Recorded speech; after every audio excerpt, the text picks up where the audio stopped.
hat es rings um ihn angekichert. Leider so laut, dass sogar der Himmelchef hat mitbekommen. «Fridolin!» hat schneidend durch den Saal gehauen. «Oh, ja?»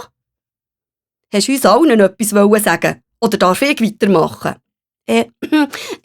«Nichts Wichtiges. Sorry, nur immer weiter, Himmelchef.» Ist der Engel Fridolin der Meinung, er sei noch einmal mit einem blauen Auge davon gekommen. Schnell hat er sein Gewändchen aufgeknüppelt und brav zugelassen. Aber er hat sich gehörig getäuscht. Von wegen ohne Schimpfis und Strafe davon gekommen. Währenddem alle Engel seinen Feind der Reihe nach ihre Ämtchen bekommen haben, ist am Fridolin sein Name einfach übersprungen worden. So hat sich der Himmelssaal nah dies nach geleert, weil sich alle hinter ihre Arbeit geklemmt haben. Nur der Engel Fridolin ist immer noch wie bestellt und nicht abgeholt rumgestanden. Mist, immer ich mit meinen so blöden Ideen. Warum kann ich nicht einmal wie jeder Normalengel einfach das da und nichts machen? Hat er sich ab sich selber geärgert und ist immer kleiner geworden, als er gemerkt hat, was passiert. «So, Fridolin, und jetzt zu dir», hat der Himmelchef nach einer kurzen Pause, wo am Engel Fridolin wie 100 Jahre vorgekommen ist, sein Pappenheimer streng angeschaut. «Es ist nicht zum Glauben, was du dir leistest, Fridolin.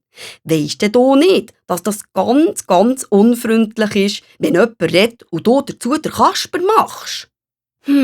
Also eigentlich schon.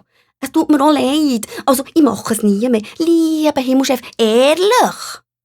Ja, den kenne ich schon. Nie mehr. Ehrlich. Bis zum nächsten Mal. Und dann geht es durch mit dir. Aber ich mache es wirklich nicht extra. Es tut mir einfach. Versucht der Engel Fridolin, den Kopf aus der Schlinge zu ziehen und dem Himmelchef seine Lage zu erklären. Ich kann doch auch nichts dafür, wenn ich immer so viele Ideen habe, so dass es mir fast den Kopf unter meinen goldigen Locken vertätscht. Ein feines Lächeln umspielt die Maulecke vom Himmelchef. Gleich musst du endlich lernen, wie man sich benimmt. Und darum darfst du zur Strafe diese Weihnachtszeit nicht runter auf die Erde zu den Menschen, sondern musst für uns hier oben den Himmelfestsaal schmücken. Dann kannst du so viele Ideen haben, wie du willst, und sie sogar einmal für etwas Schlaues brauchen. Ui, nicht zu den Menschen aber. Schon ein bisschen brutal, meint ihr nicht, allerliebster Herr Himmelchef? Aber auf diesem Ohr scheint dieser nichts zu hören. Majestätisch verschwindet er durch die Tür und überlässt den Engel Fridolin seinem Schicksal. Super, Fridolin. Das hast du prima hergebracht.